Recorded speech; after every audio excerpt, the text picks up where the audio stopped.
Maqam ma'iyah. Dia merasa bersama Allah. Allahu hadiri. Allah ada dekat denganku. Allahu naziri. Allah melihatku.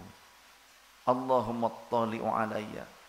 Allah melihat detail setiap jiwa ragaku.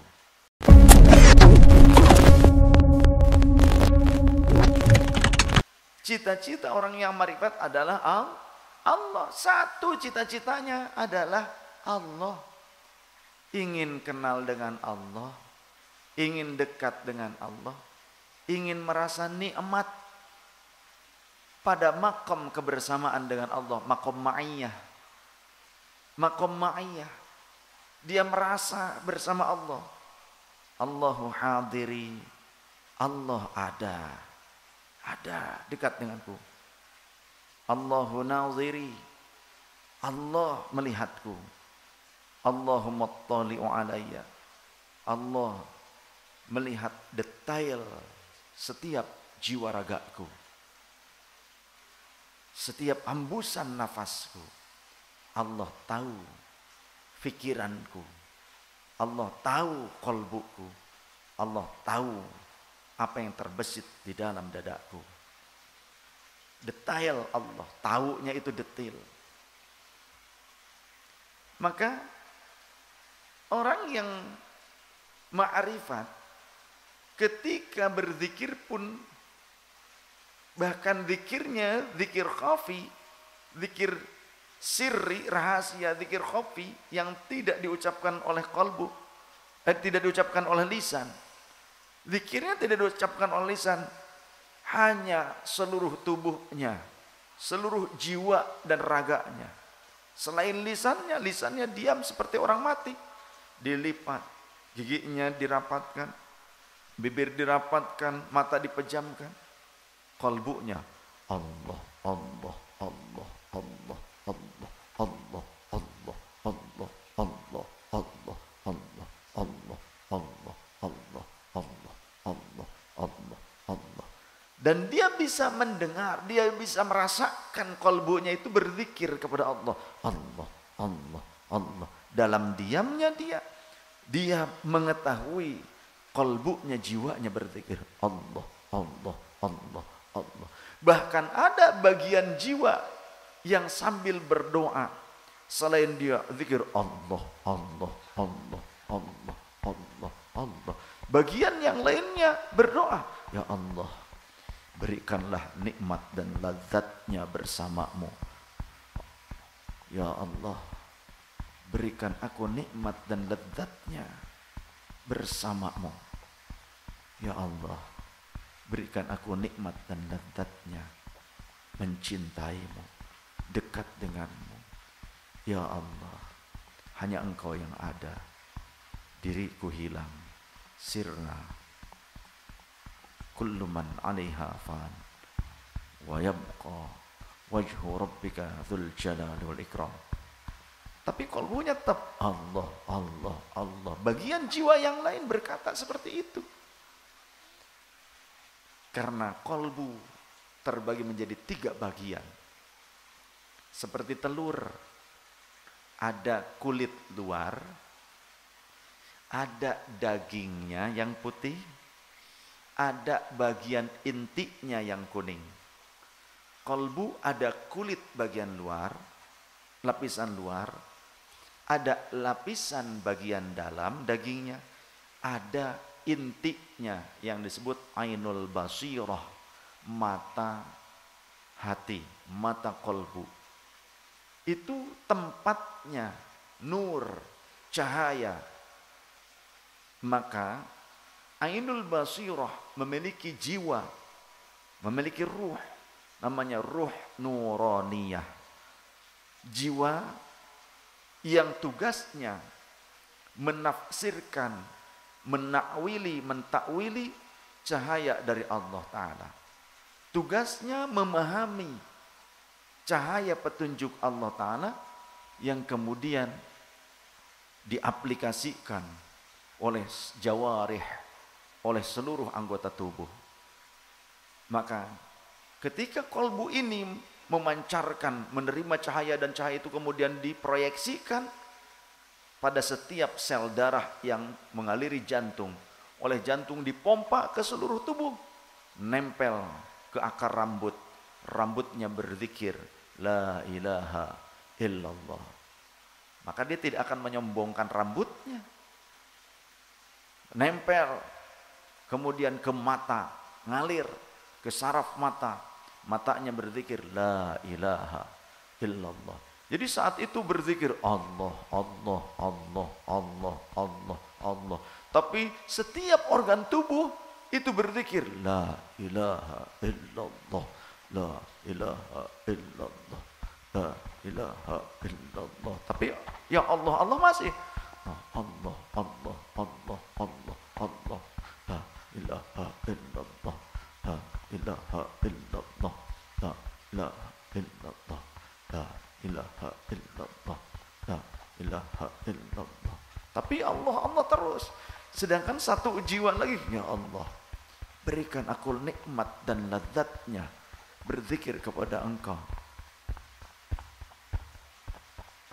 Terus kita bisa merasakan kok ada yang zikir Allah, Allah, kok ada yang zikir la ilaha illallah, mata berzikir la ilaha illallah, telinga berzikir la ilaha illallah, rambut, kulit, daging, tulang, sumsum, semuanya, sel darah berzikir semuanya, seluruh sel darah gitu loh. Allah, Allah, Allah, Allah, Allah, Allah. Nempel ke telinga, telinga berzikir la ilaha illallah, la ilaha illallah.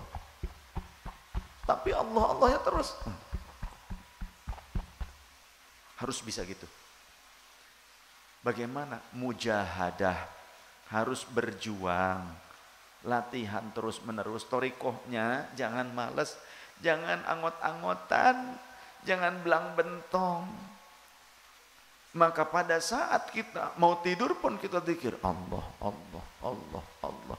Sampai terbawa tidur. Sampai terbawa tidur. Emang bisa gitu? Bisa. Makanya thariqah yang lurus, yang mu'tabarah, yang sahih itu kan silsilahnya nyambung ke Rasulullah. Dan Rasulullah SAW mengajarkan itu. Rasul mempraktekkan dan Rasul seperti itu. Bagaimana ketika ditanya oleh Sayyidah Aisyah radhiyallahu anha, ya Rasulullah, atanamu qabla an tutira, apakah engkau tidur dulu sebelum sholat witir? Kata baginda Rasul, ya Aisyah, inna ainayya tanamani wa la yanamu qalbi. Memang kedua mataku tertidur tapi jiwaku tidak pernah tidur. Terus zikir, ingat terus kepada Allah Ta'ala. Dan tahadduts bin nikmah, saya merasakan nikmat seperti itu, pernah merasakan nikmat seperti itu. Ya, berkali-kali merasakan nikmatnya seperti itu. Sampai-sampai termasuk sholawat, ketika bersolawat terus sampai di dalam tidur, ketika tidur menangis haru dan rindu karena berjumpa di dalam mimpi dengan Rasul sallallahu alaihi wasallam. Saat itu zahir saya pun bersolawat dan menangis, sampai-sampai istri itu langsung meluk. Karena saya nangisnya benar-benar erih-erihan, cek Sunda mah erih-erihan tuh. Ya Rasulullah, sallallahu alaihi wasallam. Begitu. Sampai begitu. Ya Rasul, ininya tuh sampai begini, lagi tidur sampai begini. Ya Rasulullah. Gitu. Istri kaget pada saat seperti itu, dipeluk langsung sambil bersolawat. Tanya Umi, langsung dipeluk, langsung ikutan solawat. Artinya orang yang tidur bisa mengajak orang tidur lainnya untuk bangun dan bersolawat, padahal posisi kita masih tidur. Jismiyah kita, jasad kita masih tidur posisi. Sampai membangunkan istri membuat istri terbangun dan kemudian memeluk dan bersolawat. Berarti cahaya itu bukan hanya untuk kita. Seseorang yang benar-benar bisa, bukan dalam hal ini bukan saya berarti orang yang suci bersih, bukan ya. Saya banyak dosa, banyak kotoran. Tapi dalam posisi-posisi, dalam keadaan-keadaan tertentu, di waktu-waktu tertentu yang mungkin tersingkap hijab itu, kolbu itu menjadi seperti cermin, kazzujajah. Az-zujajatu ka'annahu kaukabun durriyyu yuqadu min syajaratin mubarakatin zaitunatin la syarqiyyati wala gharbiyah. La syarqiyyati wala gharbiyati yakadu zaituha yudhi'u walau lam tamsashu nar. Nurun ala nur yahdillahu li nurihi man yasha wa yadribullahu al-amthala lin-nas wallahu bikulli syai'in alim. Jadi kolbunya orang yang beriman kuat, kolbunya yang ketika itu bersih, cahaya keimanan memenuhi dirinya, itu akan seperti cermin yang memantulkan cahaya ilahiyah, cahaya nuraniyah, disebut hati nurani. Hati nurani ketika seperti itu bisa memancarkan cahaya kepada orang lain. Bahkan orang yang sedang tidur, orang lain yang sedang tidur pun merasakan cahaya itu. Cahaya Rasulullah datang. Rasulullah dirinya memancarkan cahaya. Cahayanya lebih dari cahaya biasa yang kita temukan. Karena cahaya Rasulullah dari cahayanya Allah. Ketika kita disinari oleh cahaya Rasulullah SAW yang merupakan hakikatnya cahaya Allah Ta'ala. Dan posisi ketika jiwa kita sedang bersih menjadi cermin saat itu, maka cahaya, maka jiwa kita, diri kita bisa memantulkan cahayanya Rasulullah SAW yang hakikatnya adalah cahayanya Allah, akan mengenai orang lain dan orang lain merasakan nikmat, merasakan indahnya kilauan cahaya tersebut. Padahal orang itu sedang tidur. Artinya bagi orang yang tidak tidur fisiknya tapi batinnya masih tertidur ataupun mati kolbunya, ketika berjumpa dengan orang-orang yang bisa memantulkan cahaya itu, maka orang lain pun yang kolbunya sedang tidur, jiwanya sedang mati, sedang ghaflah, akhirnya ingat, akhirnya merasa nikmat, merasa indah dengan kilauan cahaya tersebut.